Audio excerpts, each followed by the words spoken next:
No final do século XIX, as ferrovias começaram a se espalhar pelo território nacional, possibilitando a melhor comunicação entre os estados brasileiros e o escoamento da produção agrária para exportação.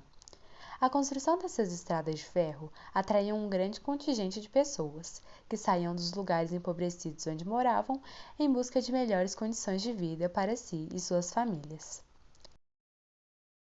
Logo após a proclamação da República, ocorreu a separação entre Estado e Igreja, afastando o governo da Igreja Católica.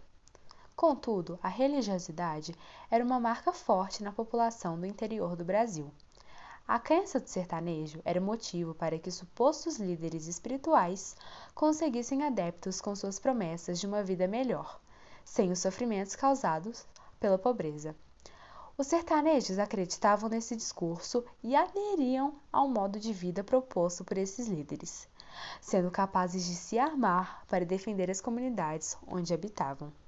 Os primeiros governos republicanos enfrentaram revoltas no interior do Brasil, o que poderia ameaçar a sua estabilidade. Por isso, as tropas federais eram enviadas para essas regiões no intuito de derrotarem os revoltosos usando todo o aparato disponível.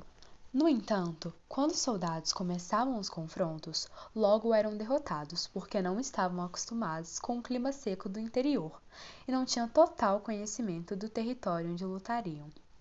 Ao contrário dos rebeldes, que conheciam a terra onde pisavam como a palma da mão, isso permitia as tocaias contra os inimigos. A Guerra de Canudos, ocorrida entre os anos de 1896 e 1897, mostrou ao governo que suas tropas poderiam enfrentar sérios problemas quando lutavam contra revoltosos que moravam no sertão brasileiro. As disputas por terras eram comuns no Brasil do começo do século XX. Além da economia, outros fatores colaboraram para os conflitos, como as questões sociais, religiosas e políticas.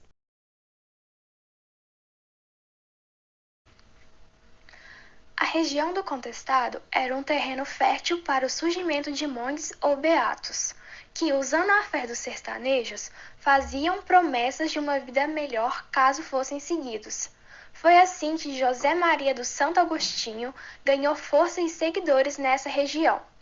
À medida que seu nome se fortalecia entre os trabalhadores sertanejos, maior era o incômodo de coronéis e da Igreja Católica, que viam diminuir as suas influências na região. A temática mais usada por José Maria em suas pregações era o fim do mundo, que, segundo ele, aconteceria nos anos 2000. O medo da destruição provocado pela ira divina fazia com que seus seguidores reforçassem sua obediência ao líder messiânico. José Maria era contra a República e isso incomodava o governo, que não tardou em enviar tropas para derrotá-lo. José Maria do Santo Agostinho fundou a comunidade do Quadrado Santo, onde seus seguidores viviam da agricultura e do furto de gados das fazendas da região. Disputa pelas terras próximas à fronteira de Santa Catarina e Paraná, ricas em erva mate.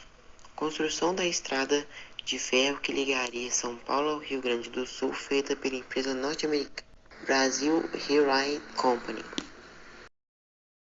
Crise social provocada pelo desemprego daqueles que trabalharam na construção da ferrovia e logo após sua inauguração estavam sem trabalho.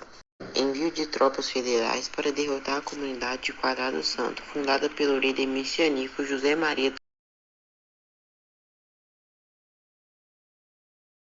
Logo após a inauguração da estrada de ferro, os trabalhadores foram dispensados das obras e perderam suas terras, que foram doadas para a empresa Brazil Railway Company.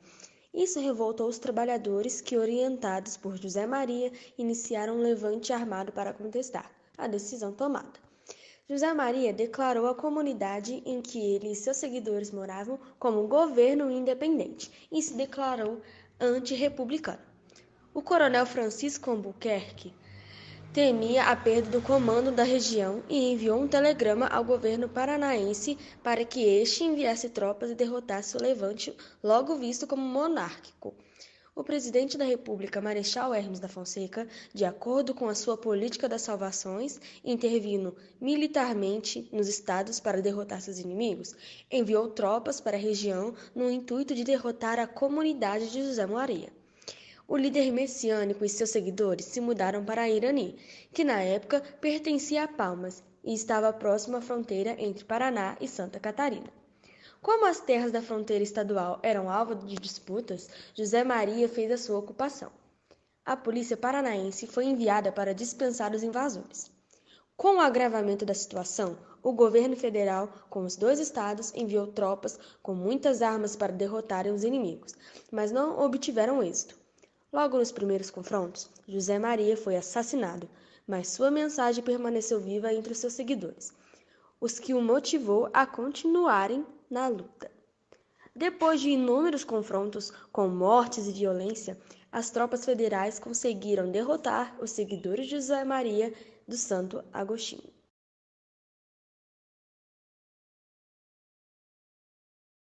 Logo após o uso de armazenamentos pesados e aviões de artilharia, os revoltosos foram derrotados em 1916, matando milhares de sertanejos de forma violenta.